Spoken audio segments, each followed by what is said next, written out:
السلام عليكم ورحمة الله وبركاته. رسميا تم إقصاء الحكم الجزائري مصطفى غربال من إدارة نهائي كأس إفريقيا. لن ما راحش يدير نهائي كأس إفريقيا للأسف. لا نعرف لماذا تم إقصاء مصطفى غربال أحسن حكم في إفريقيا في كأس العالم. لو تتذكروا الدور الثاني تم الاحتفاظ بمصطفى غربال فقط من إفريقيا، والبقية كلهم أعادوهم إلى بلدانهم. حتى في كأس العالم احتفظوا بمصطفى غربال، لكن في كأس إفريقيا لم ينشط النهائي. لا نعرف لماذا، من وراء هذا القرار. هل هناك لوبيات خفية لا نعرفها تتحكم في أمور الكاف؟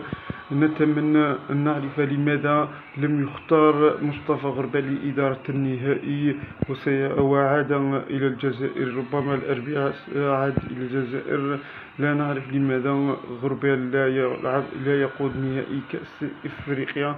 نتمنى التوفيق له إن شاء الله في كأس العالم القادمة وفي كأس إفريقيا القادمة في 2025 إن شاء الله. والتوفيق لكل حكامنا الجزائريين.